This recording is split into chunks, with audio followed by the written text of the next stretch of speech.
Hello, everyone, and thank you for joining us for a special webinar on the occasion of Climate Week, New York City 2022. My name is Oren Pizmony-Levy, and I'm the director of the Center for Sustainable Futures at Teachers College, and I'm happy to host this event. The title of the webinar, as you know, is Improving Climate Change Education with International Large-Scale Assessments. As I said, the host for this event is the Center for Sustainable Futures at Teachers College, Columbia, a new center that is dedicated for the improvement of environmental and sustainability education worldwide. I invite you to visit our website, tc.columbia.edu/sustainability, to learn more about the different activities that we do. In order to achieve our mission to improve environmental and sustainability education, we engage with original research with different stakeholders, from policymakers at the city level to international organizations and even youth climate activists. We achieve our goals through teaching and training, and also through public engagement like the webinar we are hosting today. We have many partners in our work, and I want to mention two of them that really helped us with today's webinar. One is LEAP, a new NSF Science and Technology Center. LEAP stands for Learning the Earth with Artificial Intelligence and Physics. LEAP's primary research strategy is to improve the near-term climate projections by merging physical modeling with machine learning. In the education and outreach programs, LEAP is working with K-12 teachers and other stakeholders in order to amplify the research societal impact. The second partner I would like to mention today is the MISS project, Monitoring and Evaluating Climate Communication and Education project. MISS aims to increase the quality and quantity of climate change communication and education, supporting ACE monitoring, evaluation, and reporting through a diverse stakeholder partnership approach. The MISS is a global collaboration with 100+ partners and collaborators, including the UNFCCC, UNESCO, IPCC, and the GEM report, and also the Center for Sustainable Futures at Teachers College. For those of you who are joining us today, I hope that this visual is not news. We are witnessing an increase in world temperatures over the past 200 years. And these visuals, also known as the stripes of climate change, is a good example of how we can use data to visualize and mobilize people for action. The origins of today's panel come from a special issue. I had the honor of co-editing with my colleague Daphne Gunn last year in 2021. A special issue that was published in the EPAA, Education Policy Analysis Archives, a special issue titled Learning Assessment for Sustainability, Exploring the Interaction Between Two Global Movements.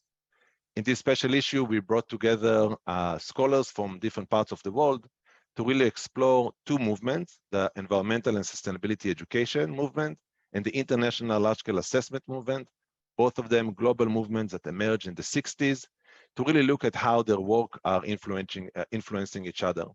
I invite you to check out the articles and our editorial, and I'm going to put the link in a minute. Today's panel has the following structure.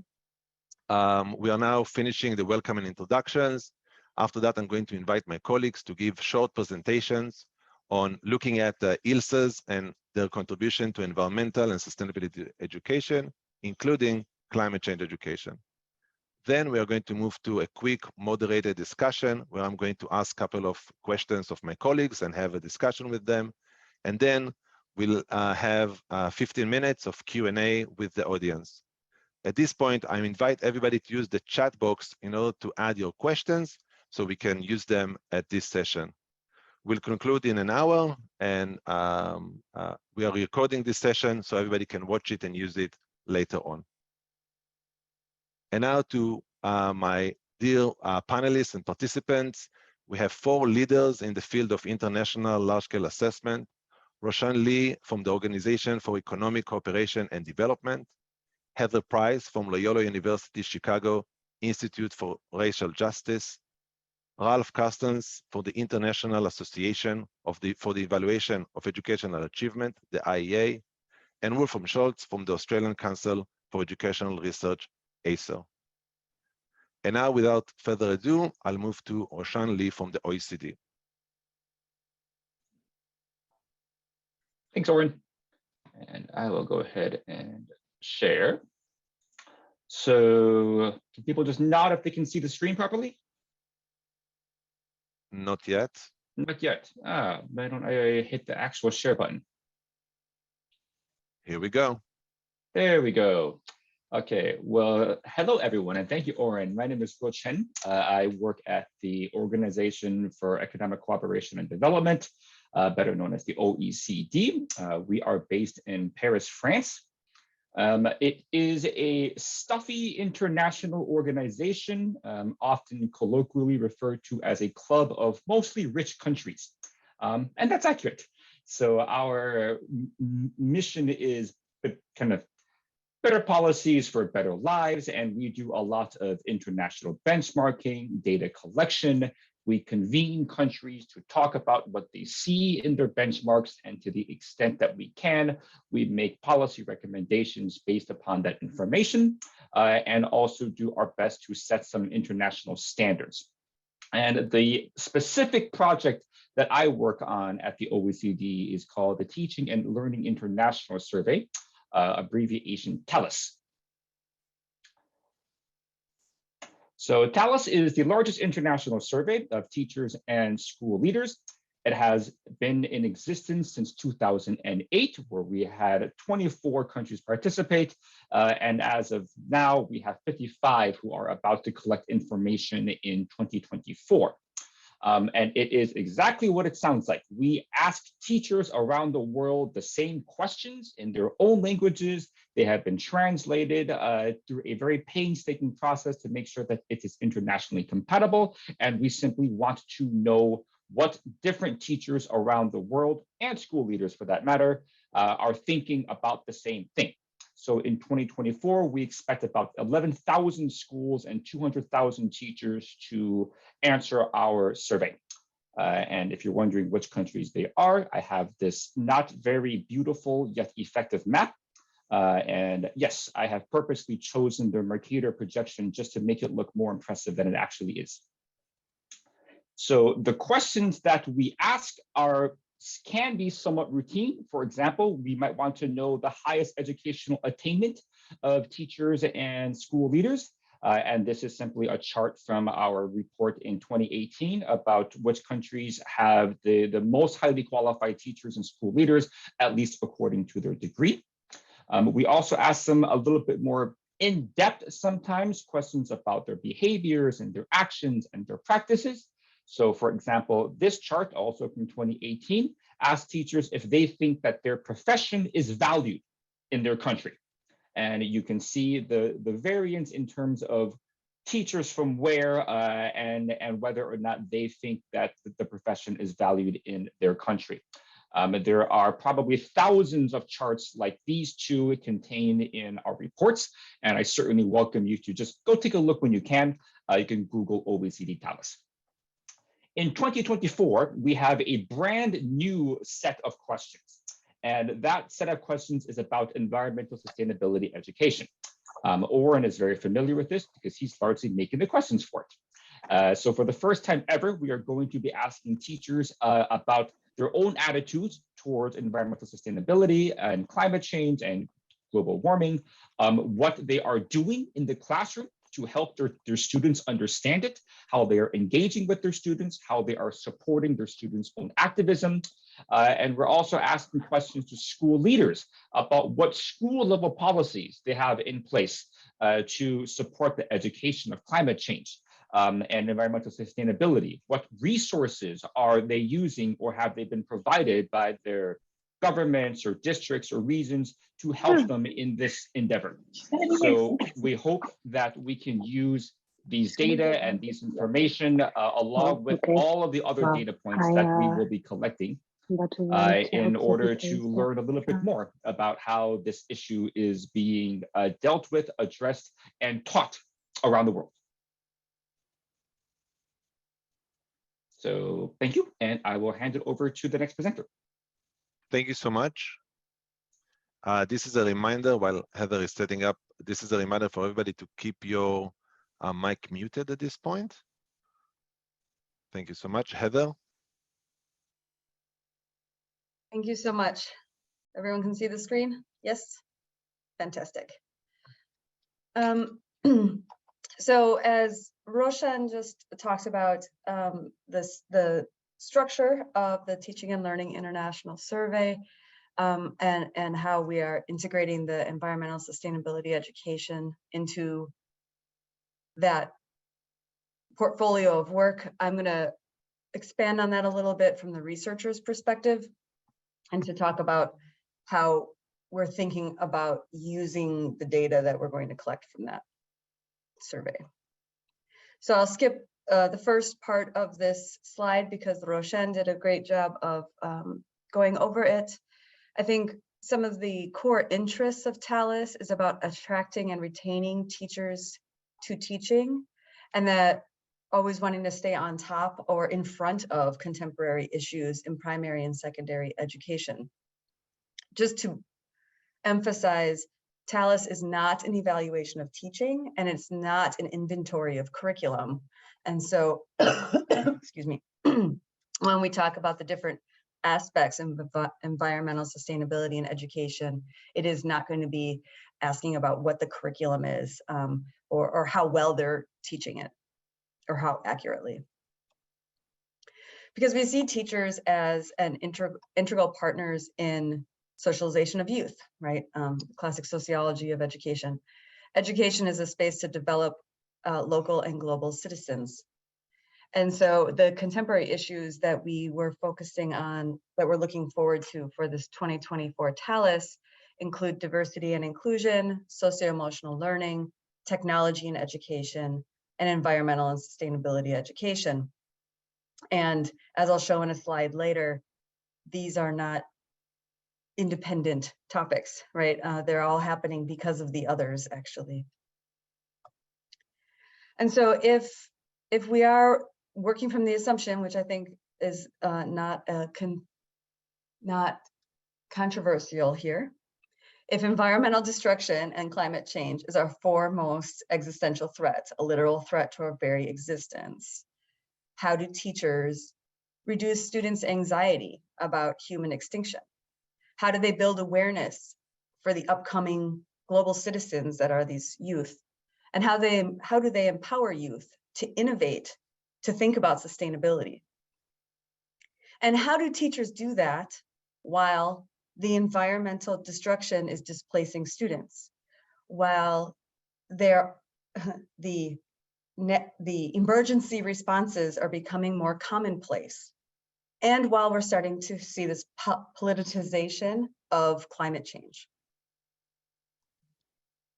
So when we think about how to measure ESE as the, sorry, my screen is, I'm trying to see people's faces like this.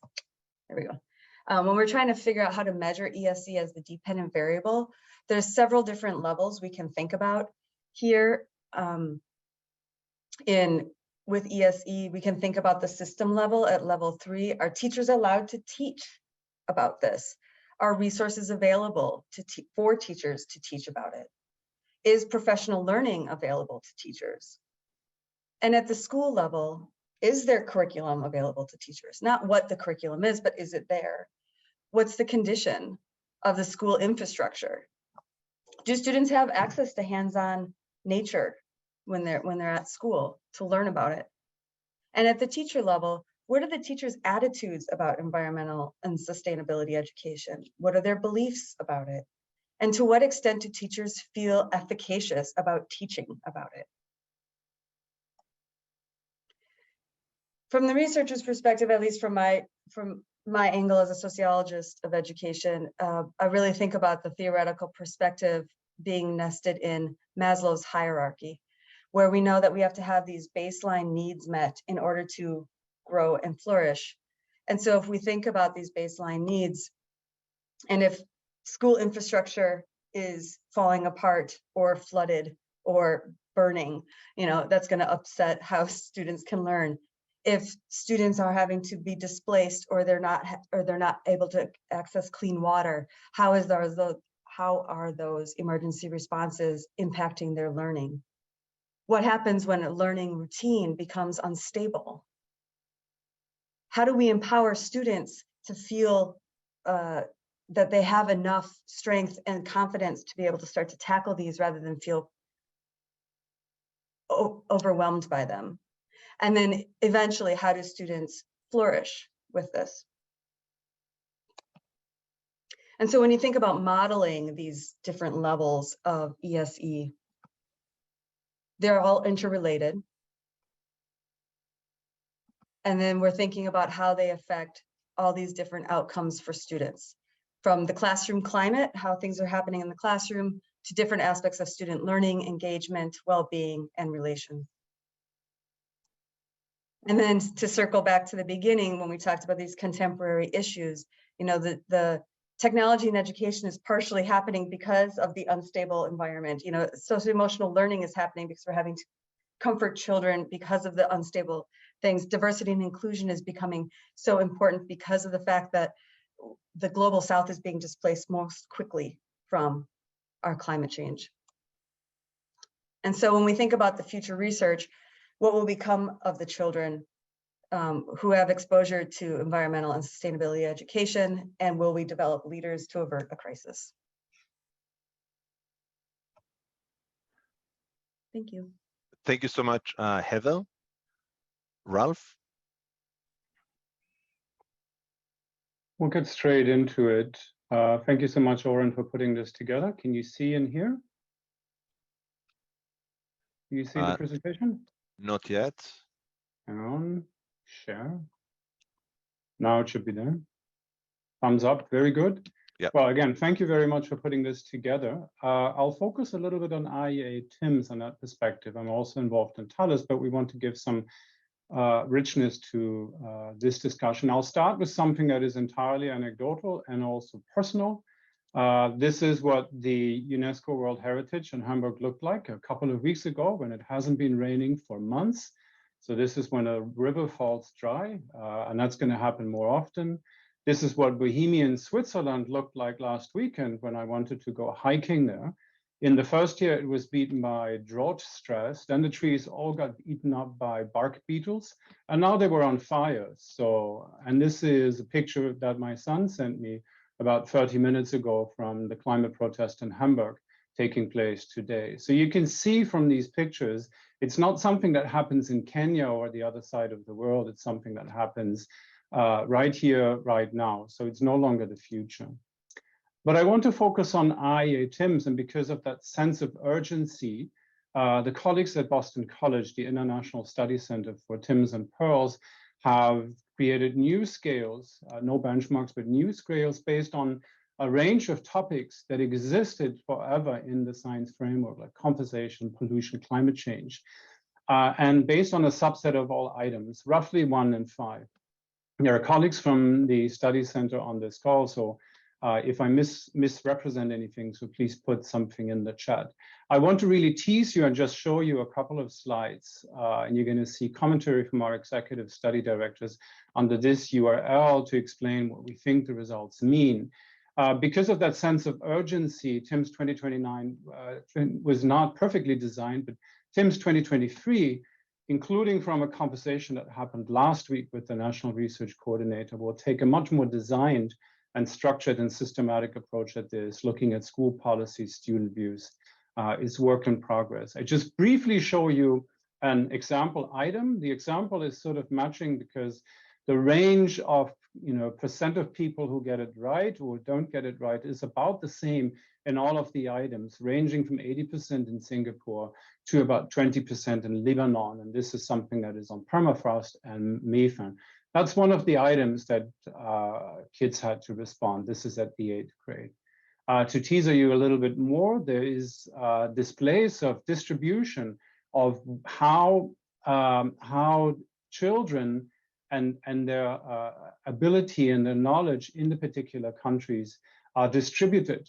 And if you look at this chart, and you're familiar with this probably from all of the large-scale assessments, you can probably make out, and I think that's worth noting also here, that there is routinely more variation within countries than there is across. So you can see sort of the average that for a larger group of countries is remarkably together, but then the spread across these percentiles that are displayed in the colored bars is quite wide. We also see a little bit of a directed gender effect here that is could be debated and interpreted more.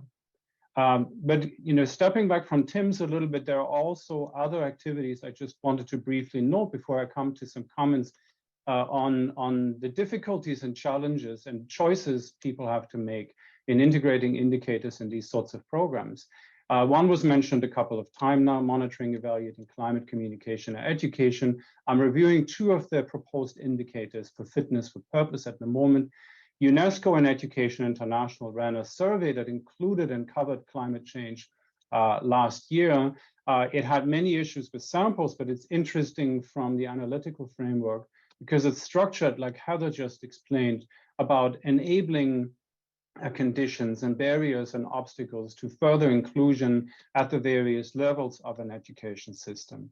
UNESCO UIS has done quite some work on SDG 4.7, specifically targets and indicators 4.74 and 4.75. There is a measurement strategy, and I know that some of the original authors of that measurement strategy are on the call right now. There's a European Sustainability Competence Framework, GreenComp, that you can link here. It's one of the newer additions in that orchestra of competency frameworks. It is, and that's what we'd like to emphasize, remarkably science-free. It's remarkably free of declarative knowledge or crystallized knowledge. It's more on the range of attitudes and understanding, which we think is probably a missed opportunity in one way. And there's also, at the larger level, like the Global Education Network Europe, currently a question: if there's a new declaration, a new framework, a new aspiration, how do we monitor and evaluate its implementation through indicators? Just some very brief comments from my side. So through ILSAs, we believe at the IEA that educators and policymakers can actually learn something from them. There's plenty of correlated activity in these studies at the moment, but really the coordination appears to be quite limited. And we seem to be on rather than ahead of the curve. As I said, this is all happening now. And many say we saw this coming from the earth science classes of the 1980s. So we need to choose components, I will read them out, or dimensions to focus on, as well as the depth of indicators that we would like to see. Do we just want to see whether something exists in the curriculum or how it actually works, how it is implemented, how it impacts? And direct assessment of knowledge, whether self-declared is the current debate, or what the impact of all of this is on children, students' actual behavior. And one might resort to maybe Eisen's theory of planned behavior that links beliefs to actual behavior. Country coverage will always remain challenging, but the big ones are there. Let's call them the big polluters. They routinely participate in these studies. And analytically, I think in some way it's more interesting to look at profiles of particular schools or teachers or students than to look at these averages and distributions. And that could mean some schools and teachers and students are comprehensively engaged with the topic or engaged in a particular aspect of it, not engaged at all, meaning they're indifferent, or they could be alienated or disaffected from them altogether. With that, I'll conclude, and thank you very much. Thank you so much, Ralph. And finally, Wolfram.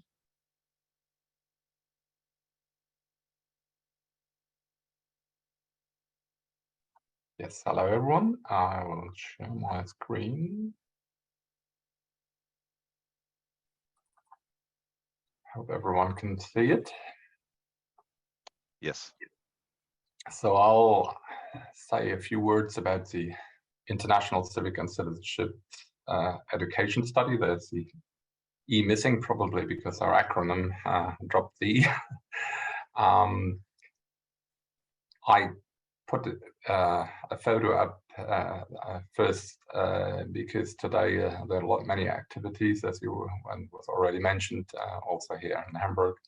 And one of the things that relates to our study quite a bit is this is one of the examples where young people, especially really very young people partly, are going out and becoming engaged because of, in particular, climate change, and to do something in terms of environmental protection. And I think that relates very strongly with a study like ours. And so I'm very pleased to present a little bit about this study. And maybe also, I'm not showing you any results. Actually, I'm showing you more of how we developed in terms of addressing issues that are related to sustainability, to environmental protection, and so forth. We are now actually, this year has actually been quite eventful for ICCS, because we have just we're just about to finalize the data collection for the 5th International IA study of civic and citizenship education. And there's quite a long history now. The first one, believe it or not, was in 1971 in a few countries, and then there was a long pause, and then we had an IA civic education study in 1999, CIVID. And ICCS was basically then set up as connected to the previous study, but also the new baseline study. And then we're now in the 3rd implementation of our study. So we had the first one in 2009, which was a baseline, and then 2016. And now in 22, we are having our 3rd survey. As the really only cross-national or international study that actually is dedicated to finding out more about this learning area in a comparative way, ICCS investigates broadly how young people are getting prepared to for their roles as citizens when they in later life, and then of course also looking at what they're already doing and what they're already thinking and so forth. It monitors trends, so we have basically similar question across cycles to look at how things change in terms of their civic knowledge, their attitudes and engagement over time. But also, and here we come to the point that things are developing over time, we're also, apart from addressing persisting challenges, we're also looking at new challenges or things that have come out as more important in terms of things that are happening in societies. And there are, of course, changes in context for civic and citizenship education, and also new things that come up. And every new cycle, we have new focus areas to address, and education for sustainable development. That's what has been called for a while, or we can also call it ESE, has increasingly become a focus of interest, and so also for ICCS. So just a few words about our general design. We are actually going to assess, we are assessing students in the 8th year of school, so that's typically grade 8. And we also have a teacher sample of all teachers teaching at that particular grade level. So it's a little bit different from some other studies where you go after the class teachers. Keep in mind that we actually include all teachers, because they are important for anything related to the learning area, which is not so subject specific as, for example, math. And so we have basically these two populations, and they come from the same schools. We have different instruments. We have student tests in ICCS 22. For the first time, it's also computer-based, that countries can choose. Then we have a student questionnaire, again, for this cycle, also computer or paper-based. And then we have a teacher questionnaire, school questionnaire. Both of them have, since the beginning, been optionally online, and it's increasing that it's used.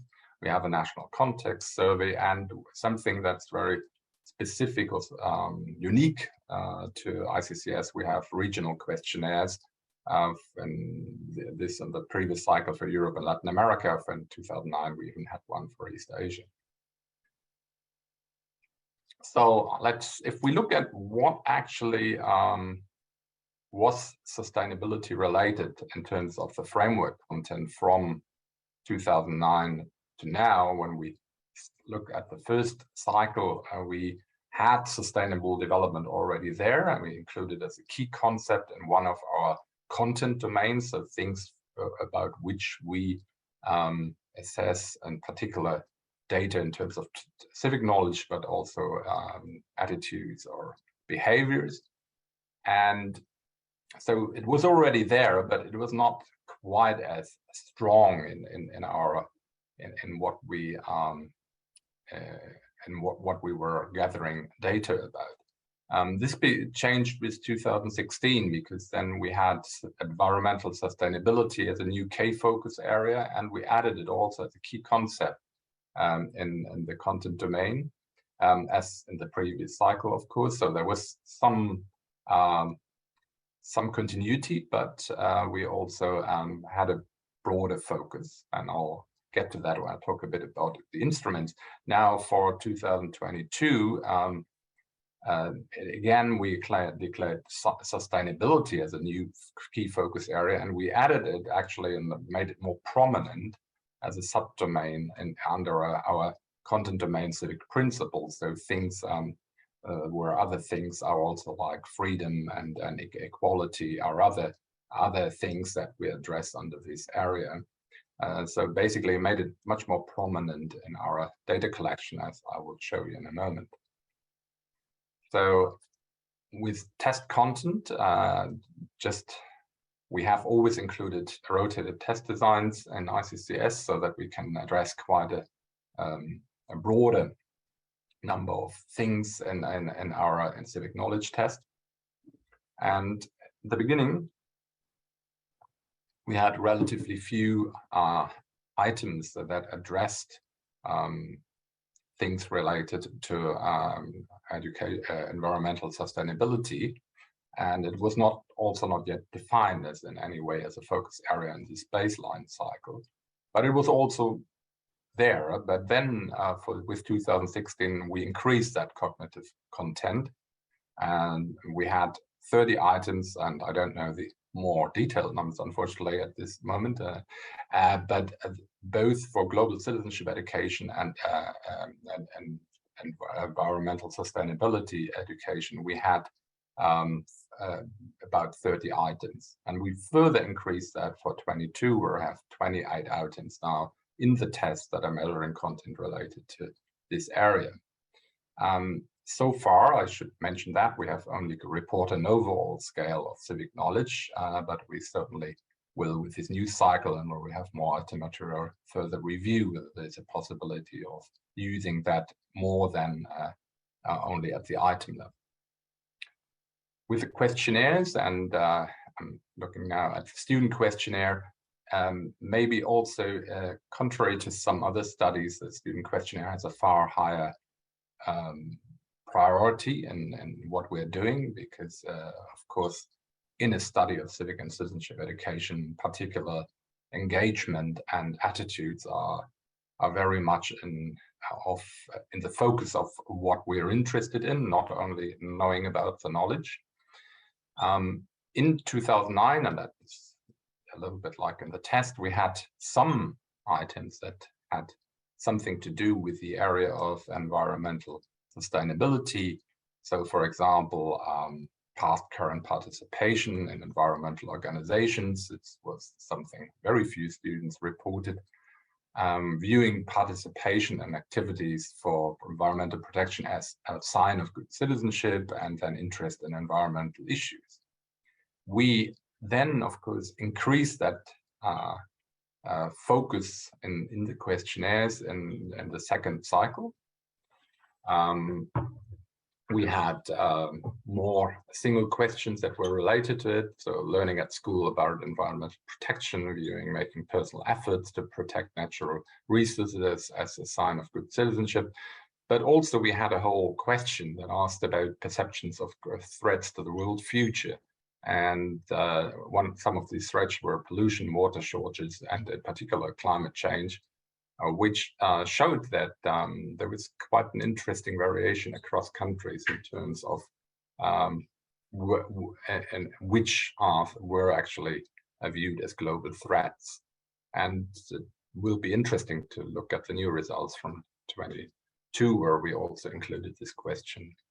And now with the current cycle, we have even further increased content. We have questions about attitudes toward environmental protection. We have also an item set measuring expected participation activities to protect the environment in the future of students at this age group.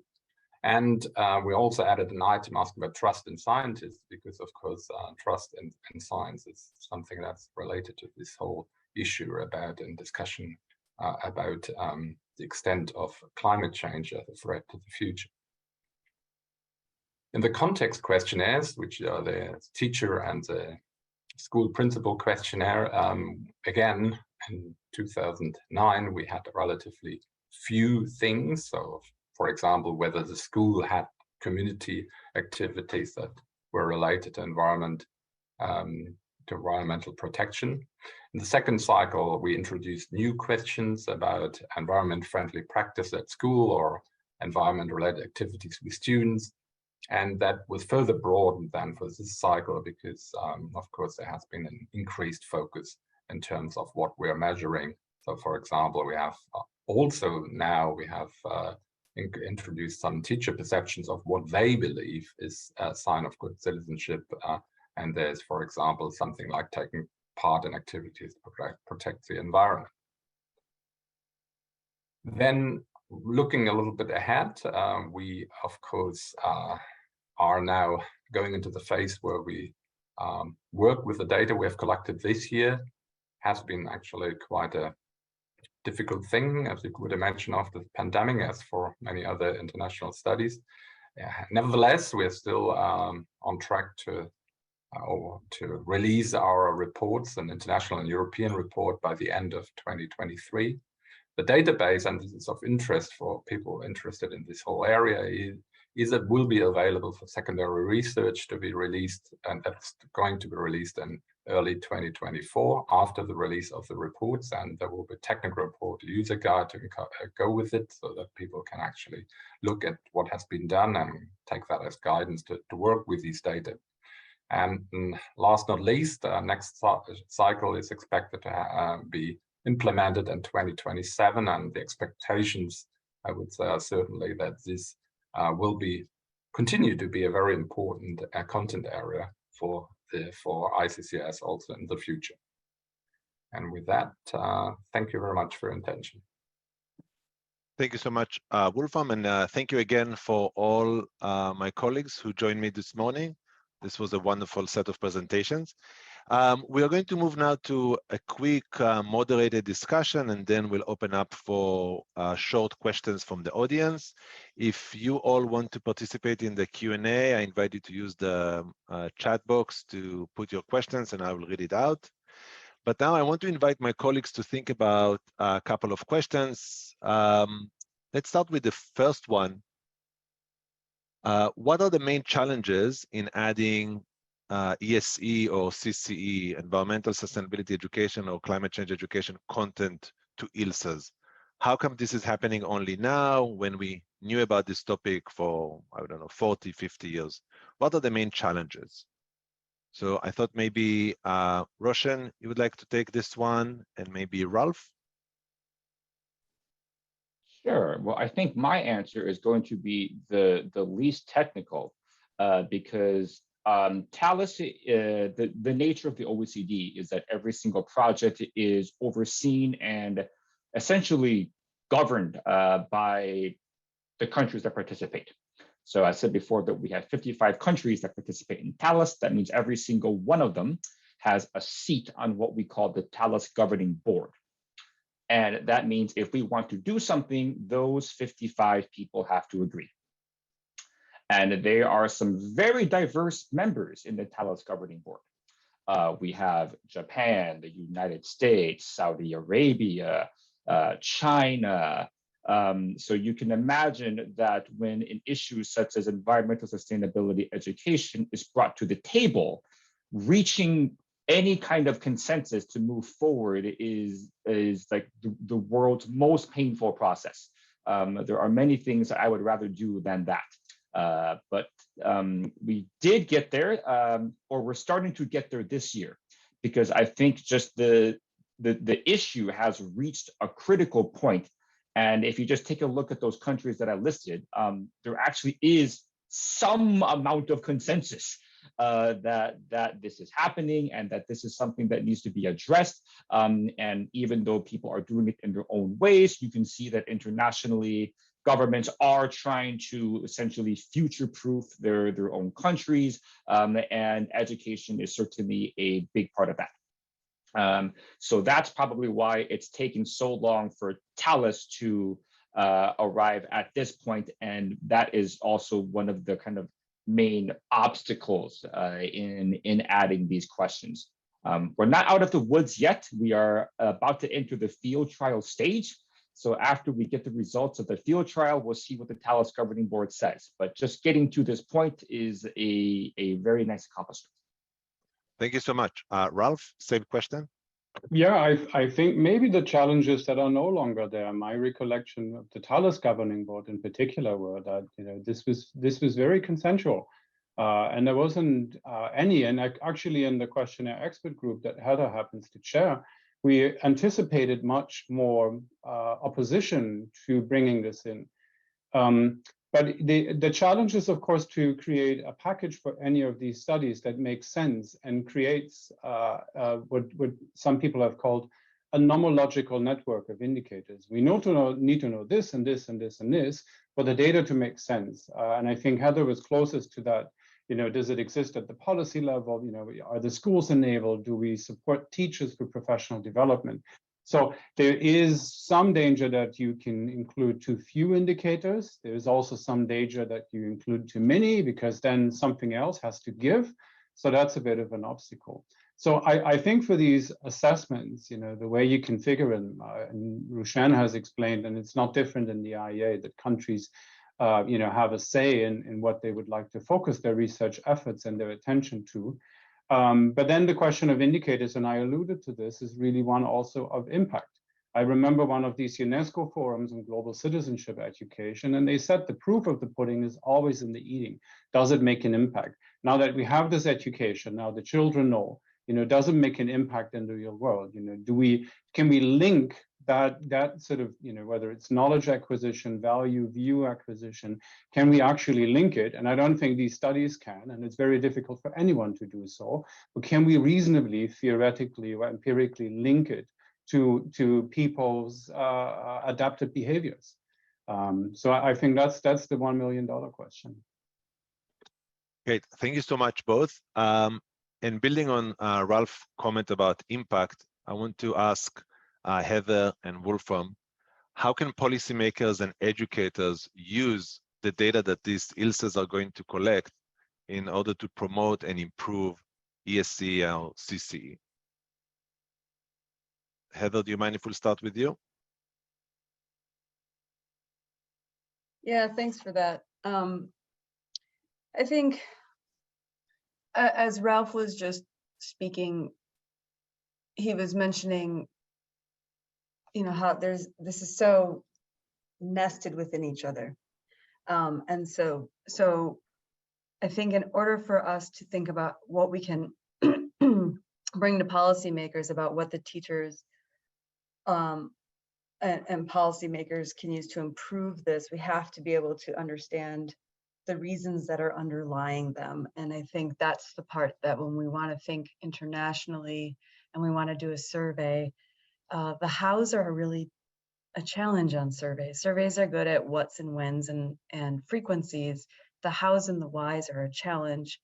And so trying to understand when a teacher says, for example, I don't do this in my classroom. I saw someone put in the chat, is that because they don't feel they've been trained to do it? Is it because the community would have them say this is not your field to teach? Is it because the system isn't providing information? Is the system preventing you from doing it? So there's a lot of zeros in the survey data at the teacher level and even at the school level, and we need to be able to unpack the zeros. And when we unpack the zeros, with some other questions at the school leader level or at the system level, or trying to understand the hows from the teachers, I think that's when we really get some rich information to be able to bring forward new ideas for policies. What is the barrier and how can we start to overcome it? Wolfram? Thank you so much. Wolfram? Yeah, thank you. This is a difficult question, I guess. I just wanted to add something to the previous point, why or how difficult it is to incorporate this in ILSAs first. I remember that I once worked on PISA quite some time ago, but PISA 2006 actually had quite a few things in terms of what students thought about, environment and so forth. So it goes a long way back, but of course, maybe it's quite true that we are running a little bit behind the developments that happen, and of course this should generally have caught much more attention in the past. And one thing in the practical sense, if you run a study over cycles, you already have a lot of trouble pressing new content into existing instruments. You can't torture students, teachers, principals with very, very long questionnaires or tests. And this is one of the biggest problems we actually have in a practical sense. The other one is to build a consensus about about the priorities for new aspects. And I'm quite optimistic that on that one, we're actually now have a lot of goodwill in terms of including material that is related to this area. And with regard to how to measure impact, well, it depends also what survey we're talking about, of course. ICCS has a very specific angle into that. I mean, one thing, for example, is that it's more in the realm of a science study that you think about how much do they know, That's one thing. So is what is taught at school, is that coming across so that kids know actually about what's happening? So that's one thing, but there are so many other things. We want to know how schools are prepared, how teachers are willing to talk about that. And from an ICCS perspective, it's actually more about engagement and activities they do at school that are concerned with issues in environment and how that becomes part of preparing young people for citizenship. I think Heather mentioned a few things. I mean, the surveys are quite good and giving us some evidence. And if we, for example, see that teachers shy away from talking about it because they're not well prepared, that in itself is already quite some good information where you can actually develop some policies around. The causality is, of course, always a problem because we have cross-sectional results. We can't just draw firm conclusions. We may have indications and data may suggest something, but they are not proof of causality, of course. So that's a good point here. Thank you so much, everybody. The last question on my end, and then we'll go to the audience.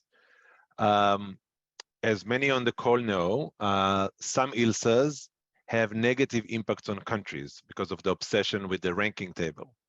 How can we avoid these negative impacts of international ranking when we are trying to promote ESC and CC? And I'll invite everybody to chime in on this question, just quick response.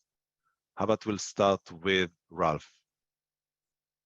Well, thank you for putting me on the spot. I think the results are not wrong. The results are what they are. They are a tool to make sense of the data and to begin to unpack them. How they're interpreted or picked up by the media, that's a source of concern for everyone active in the particular field. And then probably I think it was somewhere in the 1930s, if statistics 101, there was this phenomenon called ecological fallacy. Now, Singapore is a 571. On some scale, the value is arbitrarily set. And then people assume everyone in Singapore must be a 571.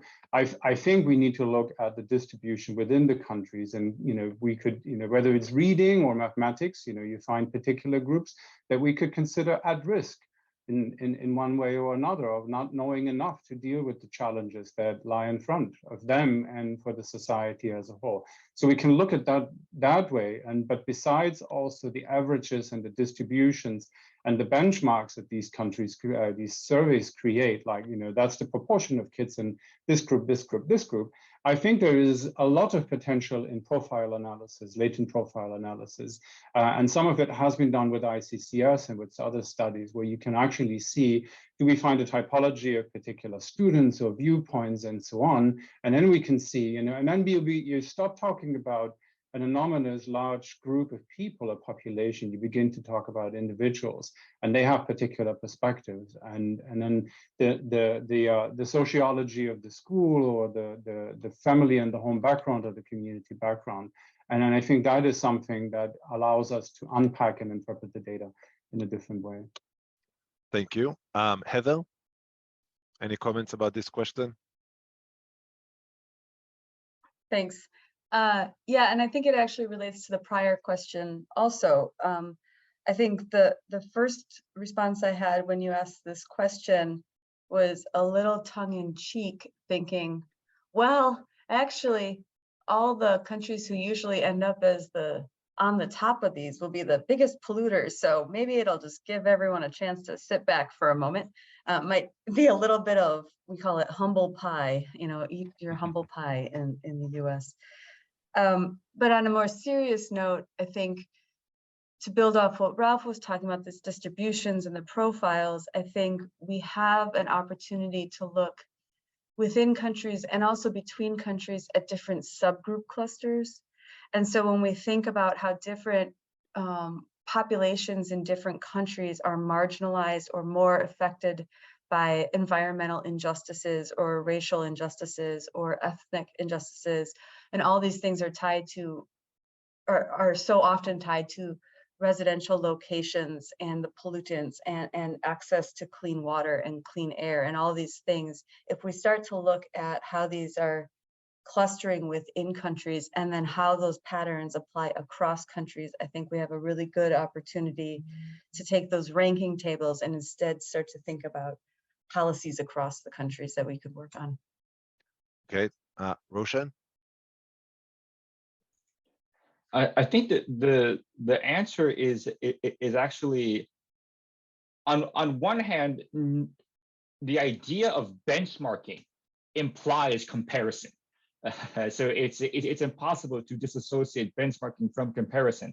On the other hand, we're oftentimes, I feel like people who work in education in the assessment field, in the international assessment field, have been sort of dealt a stacked deck, so to speak, because education has developed inherently into this system of ranking and which institution is the best and which student is the best and kind of who gets entry into where, that even without international large-scale assessments, the idea of ranking in education would still be extraordinarily strong.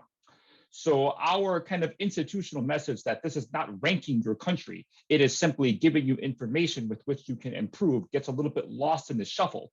Whereas if, at the OECD, if I go into the employment policy place and they have a quote unquote ranking of maternity leave around the world, no country is looking at this information and saying, I need to be number 16 in terms of maternity leave around the world. They look at it and they say, we might need to consider adding more maternity leave.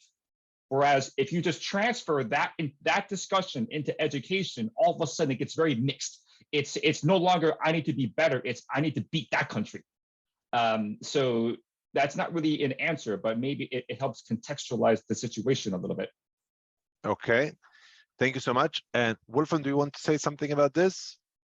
Yeah, happy to. I think it's a good point to say that I mean, whatever you do, if you have a comparative study and you have anything that can be compared on a scale, on some sort of metric, or you have thresholds, proficiency levels, benchmarks, whatever, it will inevitably happen that people will take it. I mean, even whatever we do, it will be done by some people, and especially the media, they look for a very quick and simple messages to put out. So I think we should try our best not to focus the attention on that, but rather putting things into context, So, I mean, of course, as we said, it's interesting if in a certain country, say, people don't put much attention amongst the teachers or the students on environmental issues, but it shouldn't. And the ranking could be done, of course, but it's much more interesting to look at how does it happen in certain systems, certain contexts where that happens more often than in others.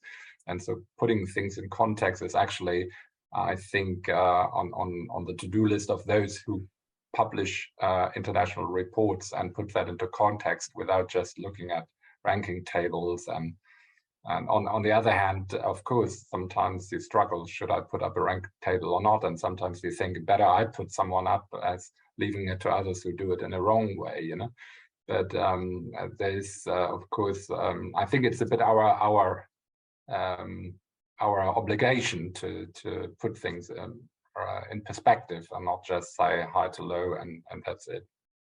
Great, thank you so much. Oren just wanted to point out, Aaron has his hand up for a while now. Yeah, Oren, I'll get to you in a minute. I just now we're moving to the Q&A, and I'll ask, the first question was from Athanasia, one of our colleagues, who is asking, to what extent will be able to capture teachers' education and professional qualification in order to see whether this is related to how they engage with ESC and CCE? I think that's a very quick and technical question. Maybe Heather? Yeah, sure. With the upcoming TALIS, we are asking teachers if they've received professional learning in these areas or if they have any other additional qualifications. We are not going back. It partially depends on the survey because this is all teachers. So we don't want to say, did you have it in your teacher prep? Because that's only going to really be for some teachers in the last decade. So I think for some other surveys that might be looking at teacher preparation or new teachers, then you could also ask about what they had in their university training. Great, thank you so much. Aaron, going to you for a quick question. I would venture to say that there are three missing elements in the different IELTSs that have been presented. One, there's a missing longitudinal dimension, I think more so than other areas of content. The importance of assessing student learning and its consistency over time is very important. The second is that many would argue that learning that happens outside of the school, non-formal, informal, is potentially more important than learning that goes on in the school. And thirdly, one of the few impacts that I think students can assess is the extent to which they have an impact on their parents or adults in the home as a kind of a catalyzing of knowledge in this area. And I wonder if any of the IELTSs here are addressing these three weaknesses that I see. So there was a question at the end. Who would like to take that? Maybe, I don't know who to ask. Ralph, a quick response? I think, Aaron, I know where you're coming from because I looked at your quality framework for the NEC indicators, and I believe these trajectories could make a lot of sense. I'm not aware that countries are currently planning or aspiring to a longitudinal collection, but it's everything that we do is certainly set up to become potentially a trend measure to monitor this over time, and that goes a long way to address many of the research questions that policymakers have. Non-formal and informal, you're right, it's not covered. That's one thing that the studies focus on because they're curriculum driven, they're driven by the the system that is believed to have a lot of impact on it. So the other ones that are more population based is not really what we do. But the student agency, I think, we see them as obviously as receivers, which is probably a data transmissional view on education, but they can also be agents in their community and in their families in their own right. Certainly my son is. So I think there's a good point of that, and maybe a recommendation to some of us to think about that in the student questionnaire, yes. We have time for one more question, and I'll ask a question from Mujeda, and I think Darren and Mujeda are asking the same question about how can we bring more countries from the global south to participate in data collection efforts like this? Ruochen, I'll go to you first, really quick, because we are running out of time. Yep. We are trying. So in 2008, TALIS was 24 countries, and you can imagine how many global south countries there were, not very many. Now we are 55, so we have more. It is a question of just a couple of really quick things. One is simply governance. The OECD membership is 38 countries, and there are not many from the global south. So we've actually we have succeeded in bringing TALIS governance outside of OECD membership, and that has allowed us to expand into the global south a little bit. And then another that I'm sure Ralph and Heather and Wolfram can speak to is simply trying to build the machinery in many countries and states to be able to administer a large-scale international survey of this nature within the same kind of standards and parameters that everyone else is doing. Okay, Wolfram, yes, go ahead. I think one of the problems is actually that our studies come from a certain context of developed countries with relatively well-developed education systems. So one of the problems, for example, PISA, but also TIMSS and other studies have been struggling with is our tests are working really well for, say, OECD countries or countries in Europe and North America, but they if you go to countries where actually achievement levels are very low, it's a problem because you are only measuring that most kids don't know hardly anything because they are lagging behind. And that's a bit of a problem. How do you put that all on the same metric? One of the things that you see is that countries in Africa or in South America, there is a bit of a trend to be more into regional studies than into international studies, which might be one angle. And there have been initiatives to try to connect them actually also with international studies. And that might be an angle to get more of a hold there and include them in surveys. Some of the survey questions that are of interest in around these issues could and are actually also maybe then gradually integrated into these regional assessments. But it's quite challenging to do that. With ICCS, it's also because we are a bit tied to democratic regimes. If we left that behind, we would probably not attract any longer those countries that have always been with us. So that's a bit of a thing, of course, that certain countries would by default not be interested in our study, or their governments won't be. But that's just what it is. Okay, thank you so much, everybody, for joining me this morning on this webinar. Only from the chat, I see that there is so much interest in the link between these two phenomena, setting up some kind of a vision for how the two movements can actually work together. So this is an idea for us to think about other panels in the future.